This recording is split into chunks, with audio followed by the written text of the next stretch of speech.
T-Mobile gives you more ways than ever to get out there with America's largest 5G network and the epic iPhone 12 with 5G on us. Whether you're hitting the road, check out this great 4K video. I even posted it with 5G way out here. Or getting the team together.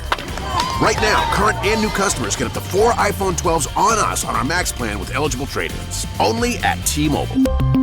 Each phone on us via 24 credits plus tax for well-qualified buyers. If you cancel credit, stop and balance on required finance agreements may be due. Contact us. See 5G coverage, access, and offer details at T-Mobile.com.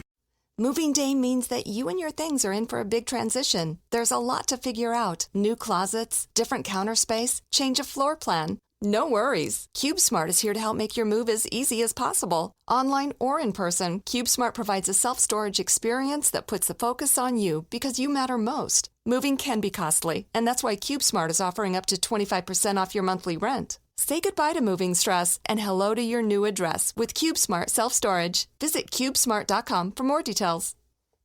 Presented by Climate Power Education Fund. Does big oil care about our streets flooding or our home burning? Not according to an ExxonMobil top lobbyist. Did we aggressively fight against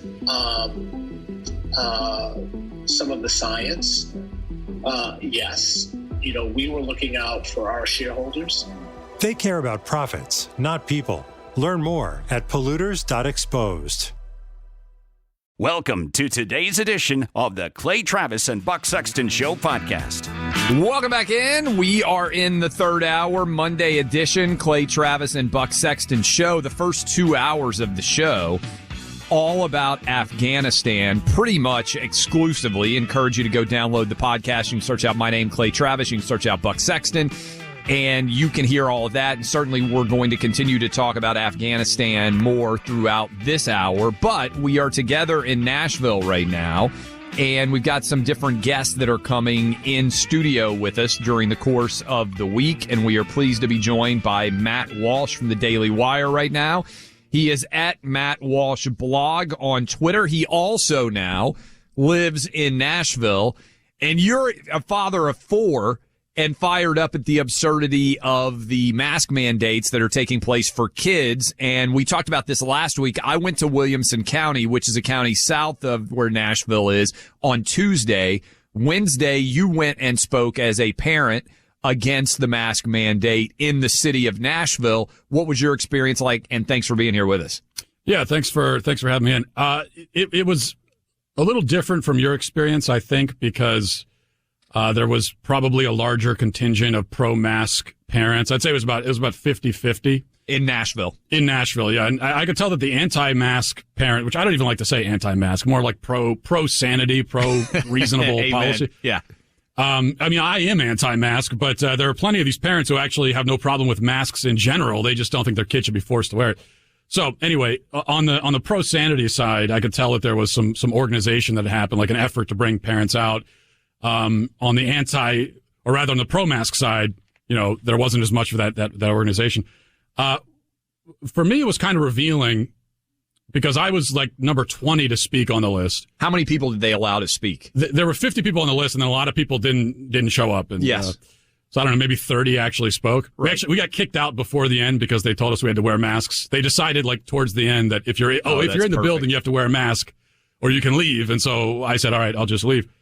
But it was sort of revealing to watch all of these pro-mask parents get up there because they were truly terrified. They were shaking and trembling in fear that their children would die if another child without a mask on breathed near them. And I could tell that they really believed that. They had been so taken by media propaganda. They really believed that a child without a mask would murder their child.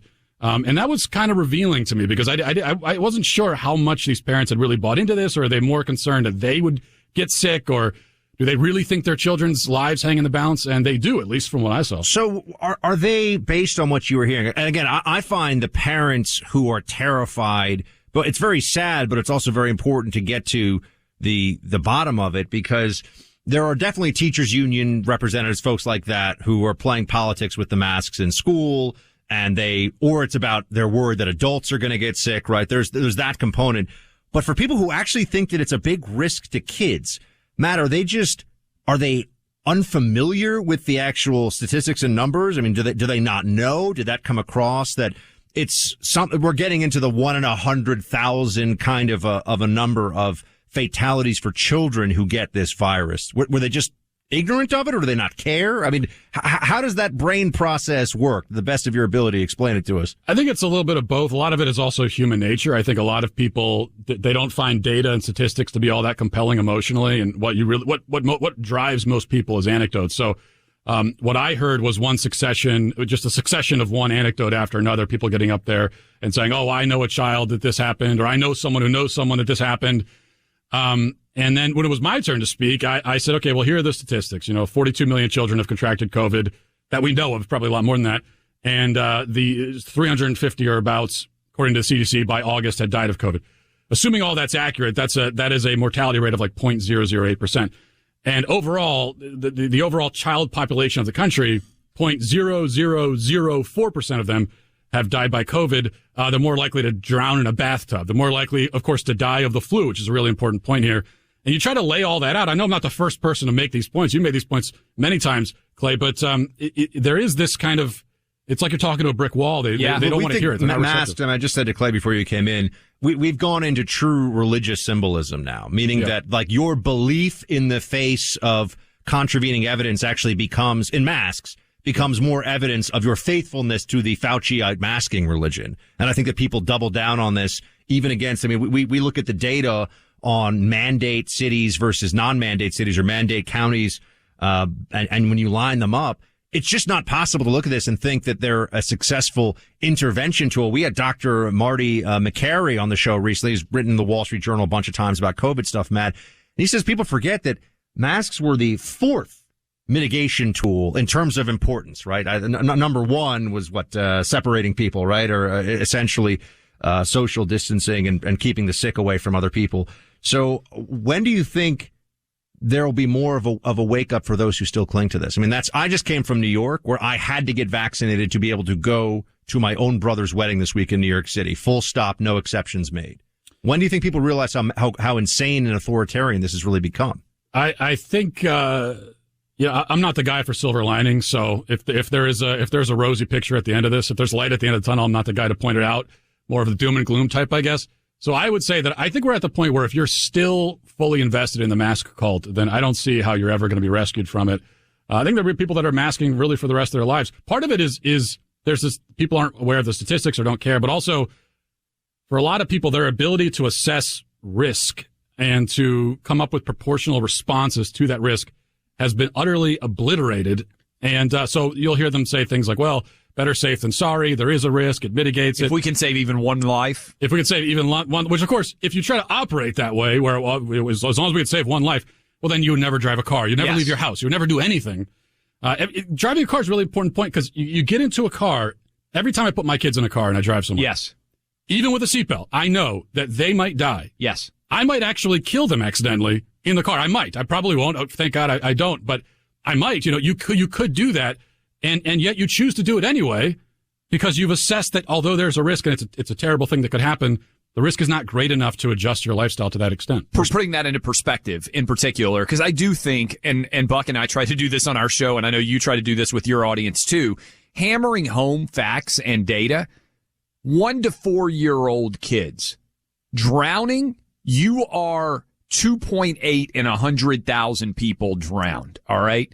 0.2 have died of COVID, right? Drowning, vehicle accidents, as you just mentioned, homicide, cancer, cardiovascular disease, the flu, the seasonal flu, suffocation. All of these are wildly in excess in terms of death for kids under 14 years old.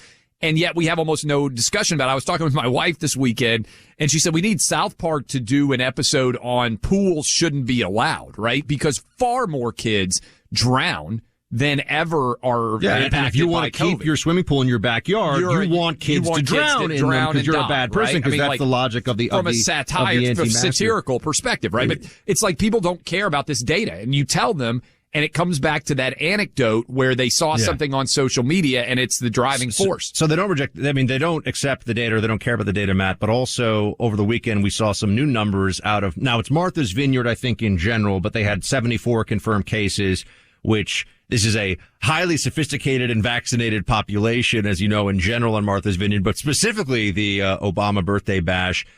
I think the part of this that has been the hardest to swallow for a lot of folks is how much and how blatant the hypocrisy of the controlling elites has been about the COVID lockdowns. Do you think that might be more powerful than the numbers when all's said and done? People finally realize that the people telling you to be terrified of COVID aren't themselves actually terrified of COVID in a lot of cases? Maybe that'll do it. If that was going to do it, then I would hope that it would have already, that would have sunk in for a lot of people, because we've been able to tell that from the very beginning, that the people, as you say, who are telling us to be afraid of it aren't afraid of it themselves. That's why I personally, with the Obama's birthday thing, it's in a way, it's not really hypocrisy, because they've actually been pretty consistent about this the entire time. They've been pretty consistent that, they are important people. And so they get to have different rules, and they get to do important people things, and we're not important, so we don't get to do. So this is like the Lori Lightfoot a haircut thing. Remember, it was like I'm public facing. Exactly. So they've actually been pretty explicit about that. But either way, I think the lesson we take from that is just to do as they do, because they're not worried about it. They want to have a birthday party and celebrate and eat, drink, and be merry. So go ahead and do that. Because also the other thing is, COVID is out there. I think we need to start talking about this, that it's out there. It's probably going to be out there forever. It's probably endemic at this point. Even the so-called public health experts, to the extent that we trust them, which is not at all, but even they'll tell you that. So it's always going to be there. So you have to figure out a way to live with that reality as this thing that's lurking out there that probably won't do you any harm, but could, And certainly our elites have done that. They realize that it's out there, but they'd rather enjoy their birthday. We'll bring Matt back here to talk a little more about the Biden administration, maybe even some Afghanistan talk. Want to get his take on it. Matt Walsh of the Daily Wire with us here in studio, and I'm here with Clay in Nashville. So we're having a lot of things to go over today. Customer testimonial coming in from Glenda in California.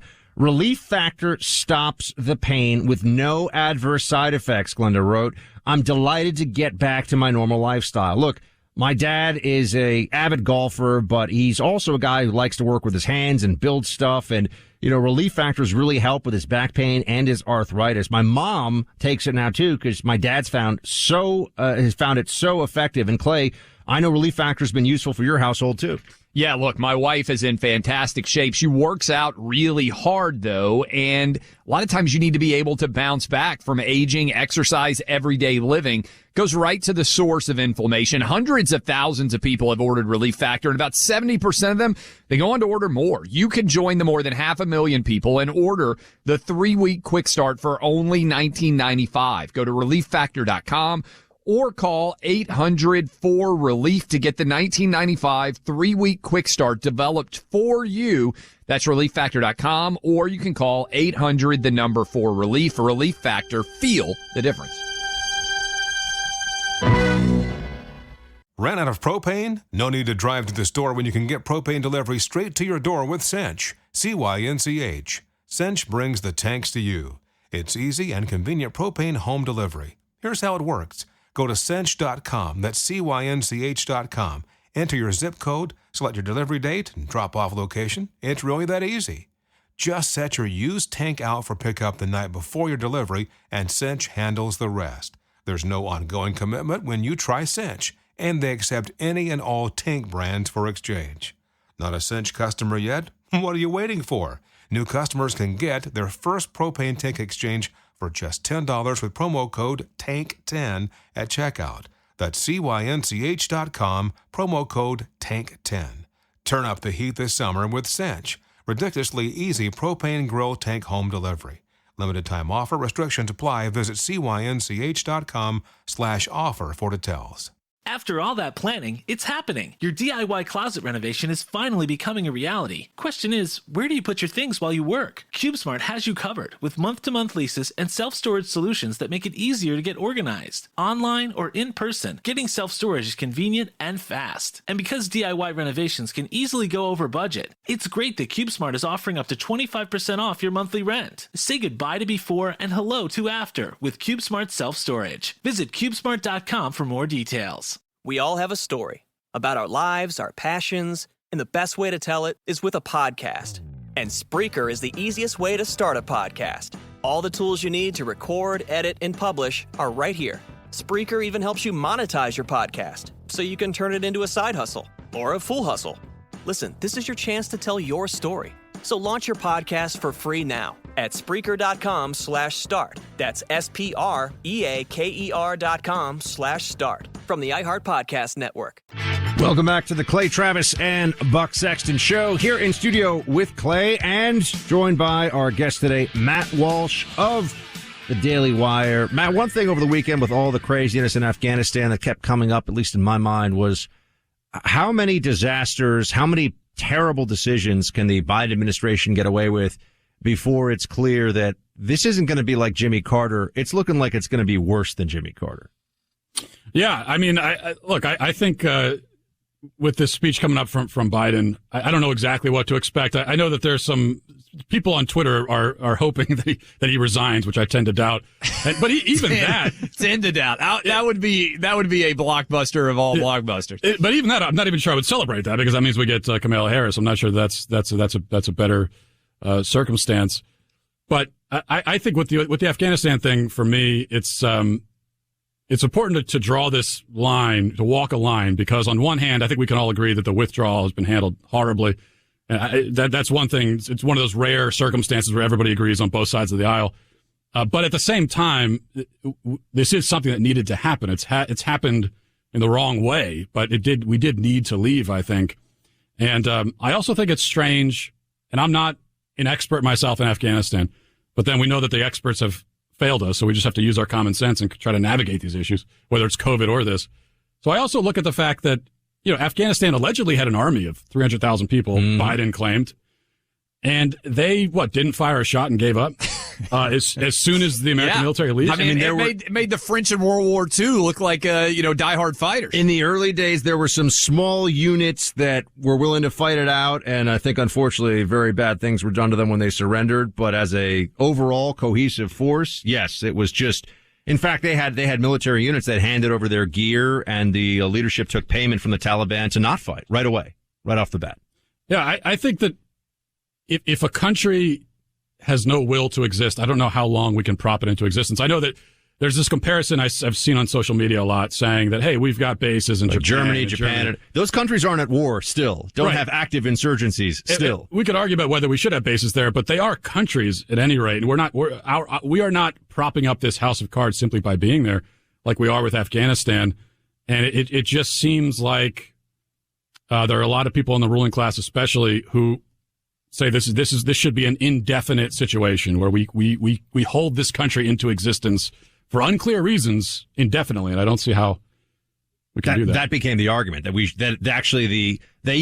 they think that referring to forever war is something that now blows back on the other side. Oh, your forever war is ending. Look what happens. But really, the alternative to this then is just the permanent presence. I mean, that seems to be. There are some people that are still making that case, by the way, which I think is a weak one, but there are people who make it. Yeah, and this also goes both ways, by the way, because each member of each country the country has to defend itself and exist for its own sake. But that also is the case for us, because we have plenty of crises here in America to focus on. So even if I were to agree in theory that it's a good idea to go across the world and build nations and so on and be an imperial force, are we equipped right now to do that? Even if it was a good idea, which I don't think it is, I would say not.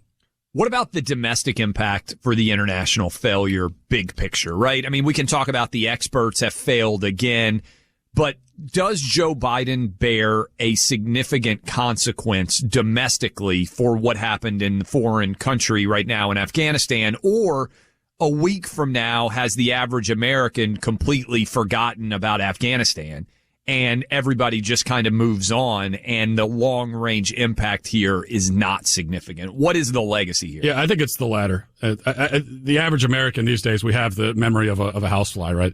And so we've seen this play out so many times where there's this big story, the media's talking about, it's a huge scandal, whoever the president happens to be, and we're told that they're never going to live this down, and then a week later, no one's talking about it. It's like an ancient history. Yeah, and that's actually one of the stories about the American people and our culture. That's one of the most important stories, is our inability to focus on one thing and care about it for more than 7 days or even 7 hours many times. Yeah, and social media has exacerbated what was already that trajectory, right? To the point where everybody has the memory of a goldfish.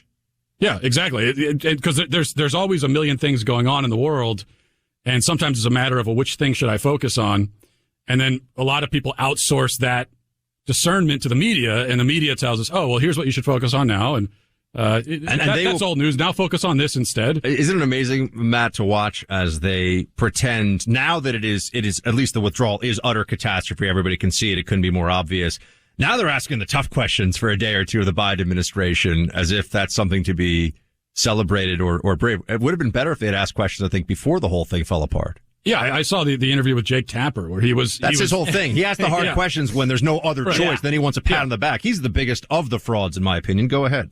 Yeah, but I also think it's interesting that this is the one thing, although it was handled terribly again, but leaving Afghanistan is the one thing that the media decides to hold Joe Biden to account for. I find that interesting as well. Quickly, what's the Ravens record going to be this year? I know you're for people out there who are NFL fans, you're a big Baltimore Raven fan. I'm going to go 13-3. You got 17 now, remember? So 13-4, Good but point, you think you're going to win the AFC North? 14-3, yeah. I'll go 14-3. That's based on nothing but the fact that I'm a homer. That's bold talk. That's bold talk. I mean, they've been good. They've been good. It's going to be interesting to see. Undefeated in the preseason. Come on, that's got to count for something. It's like 25 games in a row or whatever the heck it is. Unheard of. He is Matt Walsh. Encourage you to go follow him at Matt Walsh Blog. And I got to tell you, it's been nearly 20 years since 9/11, and there's a 500-mile journey through 6 states, 42 days to honor the 9/11 fallen is underway. Frank Siller tunneled the towers. He laid a wreath at the Pentagon, started walking toward Shanksville, Pennsylvania. Along the way, joined by 9/11 families, veterans, first responders, and the program's recipients there. Parades planned. And then on the morning of 9/11, Frank is going to retrace his baby brother Stephen's footsteps 20 years later, walking from the tunnel into downtown Manhattan to where the towers stood. You can help America keep its promise to never forget honor heroes by donating $11 a month at T2T.org. That's $11 a month at T2T.org. Monday edition, lots of discussion, obviously, about Afghanistan. I encourage you to go download the podcast. You can search out my name, Clay Travis. You can search out Buck Sexton. Make sure you don't miss a minute of the program. Our thanks to Matt Walsh at Matt Walsh Blog, who was just fantastic in studio, giving you an idea, by the way, of what is coming down Tuesday.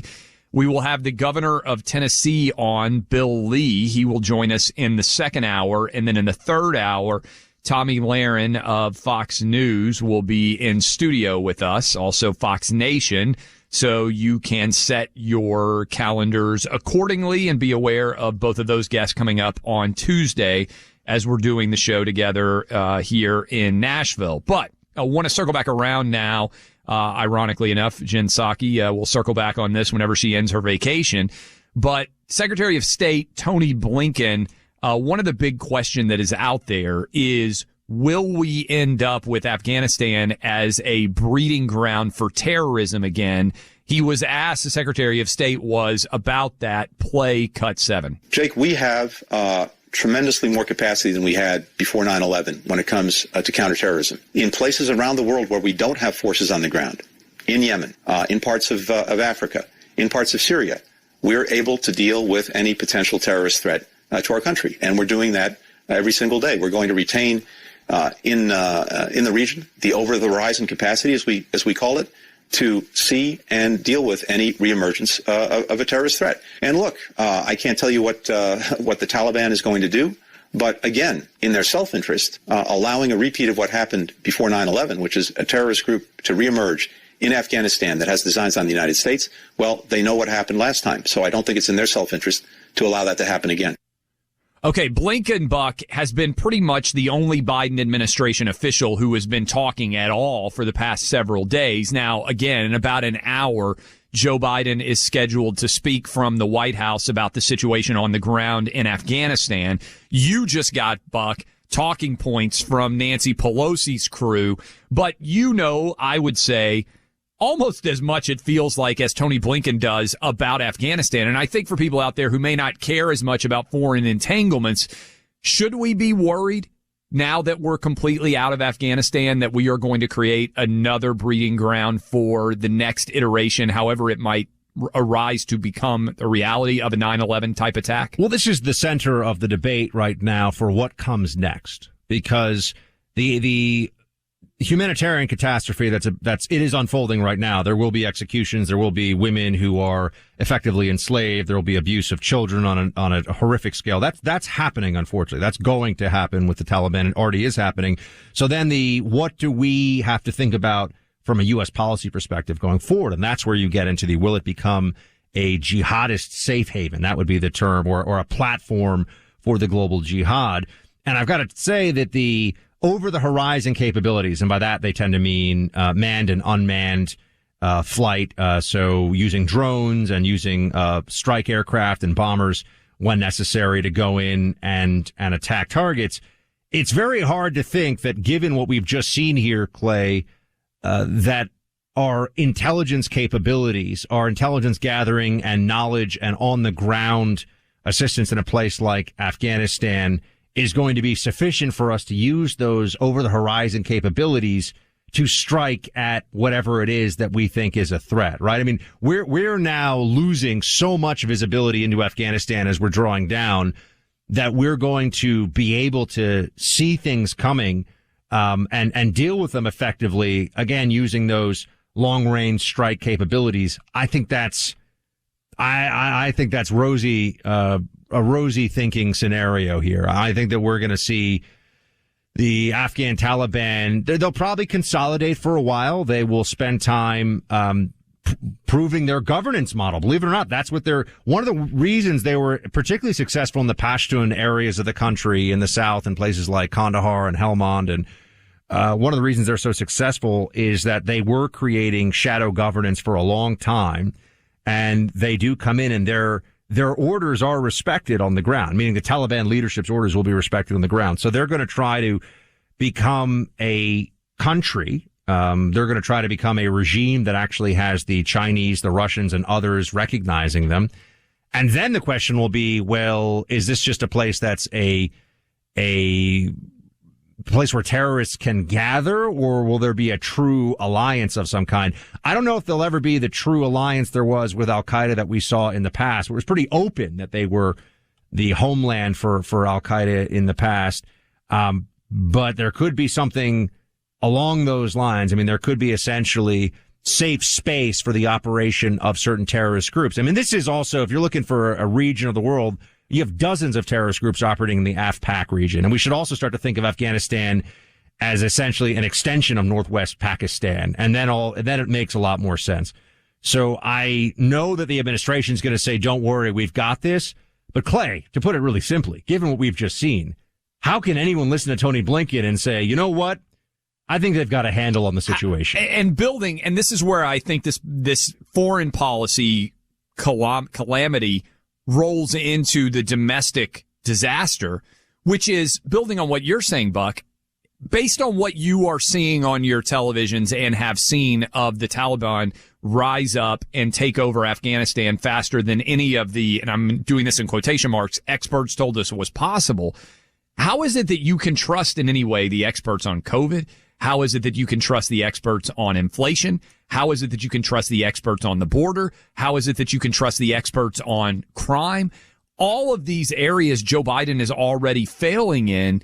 To me, this further undercuts the idea of expertise in his administration across the board. If they can be this wrong about Afghanistan, how can they? And we know how wrong they've been about COVID already, but I think all that builds on each other. Well, this is one of the points of genius of Trump, actually, which is that he was willing to call out the credentialed elites as phonies and frauds who make bad choices, and other people suffer the consequences, and there's no accountability for them because they belong to this system of the elites. It's one of the things that was really most appealing. About. Like, it's easier to say, hey, there's a way to succeed in Afghanistan because that keeps you in good stead in the military, than to say, hey, guys, we're screwed here. We got to watch out. Like, let's get out of here. There was a script. If you were either a senior diplomat, intel official, military, there were things you had to say about Afghanistan so that when you'd be invited to think tank meetings, when you'd have a profile written about you in the Washington Post, you were considered one of the good, smart people.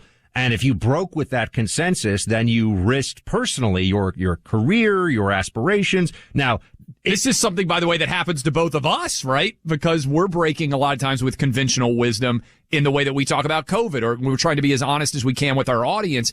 You're not part of groupthink, right? Oh, and yeah. Groupthink has its rewards. You're a good guy. You're a part of the crew, but you're not necessarily telling the truth. Well, neither you nor I will ever be invited on the Stephen Colbert show, for example, Yeah. late at night. Whereas there'll be people who are boring and useless and worthless from, say, CNN who will, because they're part of, again, that elite apparatus. And speaking of that, I didn't mean to skip past this, because Nancy Pelosi's office has released the White House talking points on Afghanistan. And it's based this is the White House talking points on Afghanistan. The president was not willing to enter a third decade of conflict and surge thousands more troops. It's clear from the past few weeks that would have been necessary, more troops for an indefinite amount of time. The administration knew there was a possibility Kabul would fall to the Taliban. It was not an inevitability. It was a possibility. The administration planned for every possibility. We had contingency plans in place, but indefinite war was unacceptable to the president. So, yeah, exactly what you would expect here, which is that they're just pretending like this is not a complete and utter disaster and a catastrophe and a huge black eye for the Biden administration. They're saying, oh, no, don't worry. This is pretty much exactly within the plan. That's why we're sending thousands more troops. The whole thing. They pulled all the troops out so they could send 6,000 in to block the exit to get everybody back out. I mean, this is what we're actually facing and dealing with right now. We've got some more vets on the lines. We'll try to take some calls. We come back with them in a few minutes to close out and also talk to you about how we got a stacked show tomorrow, more about the domestic policy front, COVID, the budget, authoritarianism running amok, Fauci getting ready for the third round of booster shots. Texas State Supreme Court blocked mask, or I think it supported the continuation of mask mandate. I'm sorry, of no mask mandates. Right? So basically, the Texas court said you're not allowed to mandate masks in contravention of the statewide mask mandate ban. You sound like a law professor with that analysis. Basically, the governor of Texas has the right to let parents make their choice, and Dallas and Houston can't come in and take away that right. There we go. And so we'll come into more of that tomorrow. Obviously we've also got Tommy Lahren joining us third hour. It'll be a lot of fun to talk and the to governor of Tennessee. And the governor of Tennessee.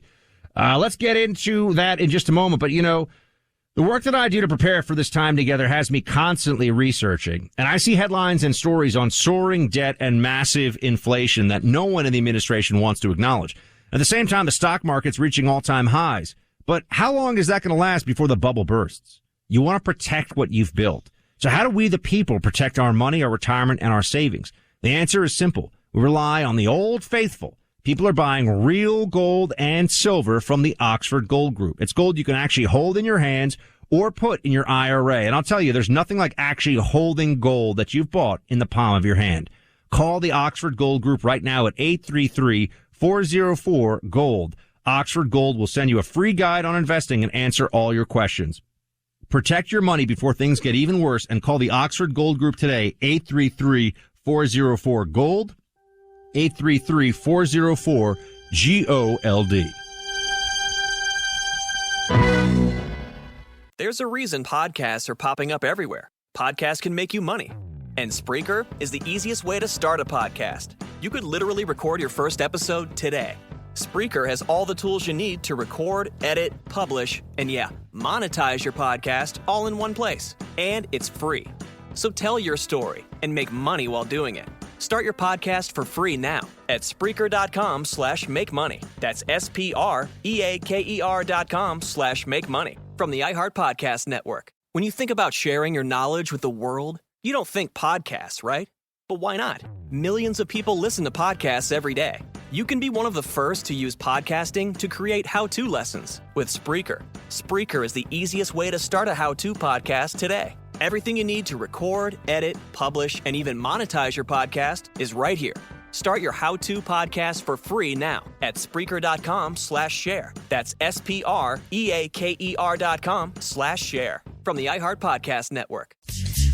Welcome back in, Clay Travis, Buck Sexton Show, finishing off the Monday edition of the program. We want to get to some of your calls. A lot of vets rolling in, and we appreciate all of you giving feedback on your reactions as you see Afghanistan descending into complete chaos.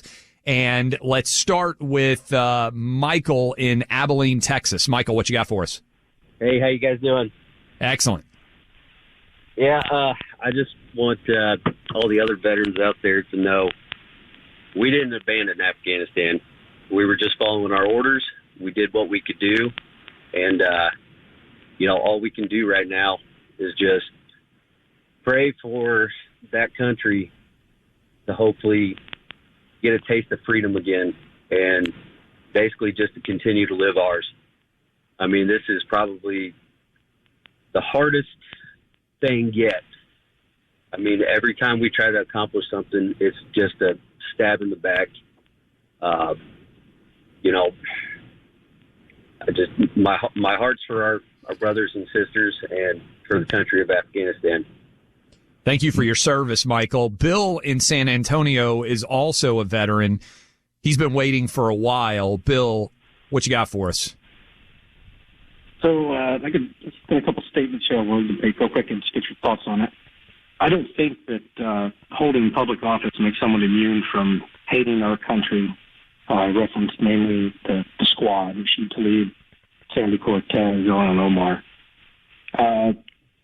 Now that the Taliban has taken over, they have in their possession our Stan Eagle drones that we left behind. There are some howitzers which may have been left with some AI-guided rounds. And on July 28th, the co-founder of the Taliban met with the Chinese foreign minister.